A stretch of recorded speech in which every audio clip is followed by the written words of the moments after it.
Every Who down in Whoville liked Christmas a lot, but the Grinch, who lived just north of Whoville, did not. The Grinch hated Christmas the whole Christmas season.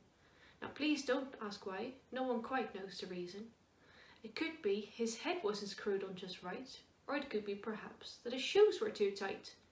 But I think that the most likely reason of all may have been that his heart was 2 sizes too small. Whatever the reason, his heart or his shoes, he stood there on Christmas Eve, hating the Who's. Staring down from his cave with a sour, grinchy frown at the warm, lighted windows below in their town, for he knew every Who down in Whoville beneath was busy now hanging a mistletoe wreath. And they're hanging their stockings.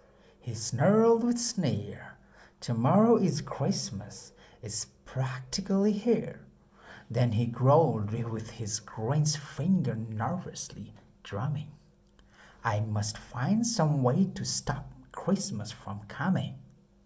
For tomorrow, he knew all the girls and boys would wake bright and early. They would rush to their toys. And then, oh, the noise. Oh, the noise. Noise, noise, noise. That's one thing he hated, the noise. Noise, noise, noise. Then the young and old would sit down to a feast, and they would feast, and they would feast, and they would feast, feast, feast, feast. They would feast on Who pudding and rare Who roast beefs, which was something the Grinch couldn't stand in the least. And then they'd do something he'd like least of all. Every Who down in Whoville, the tall and the small, would stand close together with Christmas bells ringing. They stand hand in hand, and the Who will start singing. And they sing, and they sing, and they sing. Sing, sing, sing. And the more the Grinch thought of this Who Christmas sing, the more the Grinch thought, I must stop this whole thing. Why, for 53 years I've put up with it now. I must stop the Christmas from coming. But how? Then he got an idea, an awful idea. I know just what to do. The Grinch laughed in his throat. And he made a quick Santa Claus hat and a coat.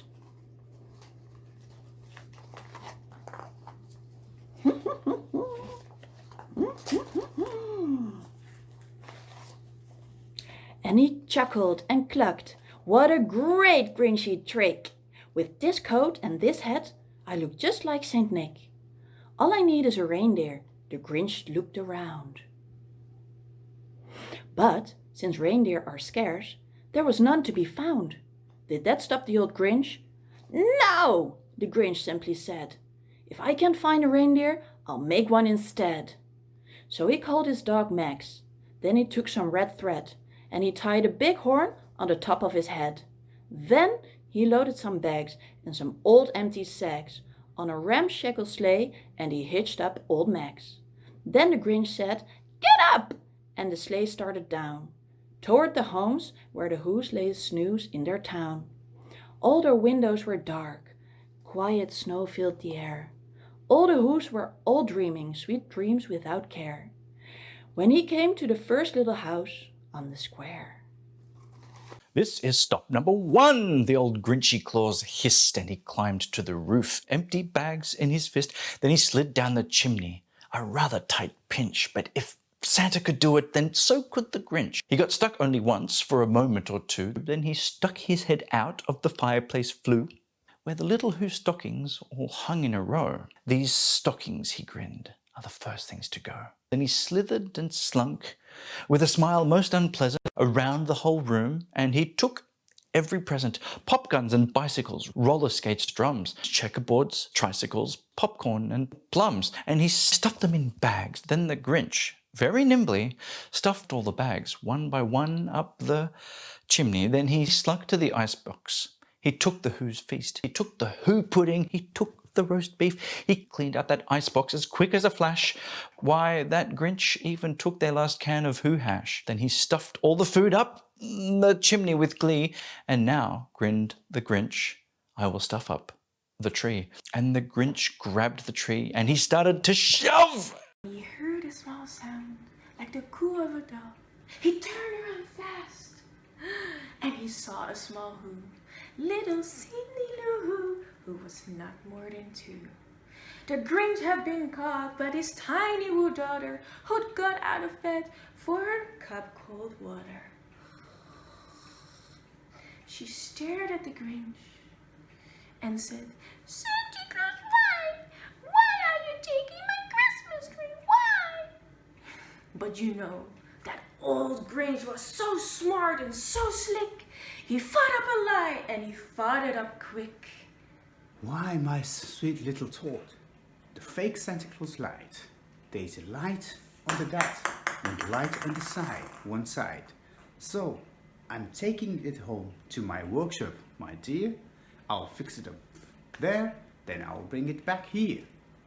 And with his whip, he fooled his child, and then he patted her head and he got her drink and sent her back to bed. And when Cindy Lou Who went to bed with her cup, he went to the chimney and stuffed the tree up. Then the last thing he took was the log for their fire. Then he went up the chimney himself, the old liar. On the walls he left nothing but hooks and some wire. And the one speck of food that he left in the house was a crumb that was even too small for a mouse. Then he did the same thing to the other Who's houses, leaving crumbs much too small for the other Who's mouses. It was 1:15 done, all the Who's still abed, all the Who's still a snooze when he packed up his sled. Packed it off with their presents, the ribbons, the wrappings, the tags and the tinsel, the trimmings and the trappings. 3,000 feet up, upside of the mountain crumpet, he rode with his load to the tip-top dump to dump it. Pooh, pooh, the Who's! He was grinchly humming. They're finding out now there's no Christmases coming. They're just waking up. I know just what they'll do. Their mouths will hang open a minute or 2. Then the Who's down in Whoville will all cry, "Boo-hoo!" "That's a noise," grinned the Grinch, "that I simply must hear." So he paused. And the Grinch put his hand to his ear. And he did hear a sound rising over the snow. It started in low. Then it started to grow. But the sound wasn't sad. Why, the sound sounded merry. It couldn't be so, but it was merry. Very. He stared down at Whoville. The Grinch popped his eyes. Then he shook. What he saw was a shocking surprise. Every Who down in Whoville, the tall and the small, was singing without any presents at all. He hadn't stopped Christmas from coming. It came, somehow or other. It came just the same. And the Grinch, with his Grinch feet ice cold in the snow, stood puzzling and puzzling. How could it be so? It came without ribbons. It came without tags. It came without packages, boxes or bags. And he puzzled 3 hours till his puzzler was sore. Then the Grinch thought of something he hadn't before.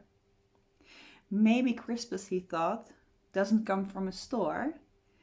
Maybe Christmas perhaps means a little bit more. And what happened then? Well, in Whoville they say that the Grinch's heart grew 3 sizes that day. And the minute his heart didn't feel quite so tight, he wished with his load through the bright morning light. And it brought back the toys and the food for the feast. And he himself, the Grinch, he carved the roast beast.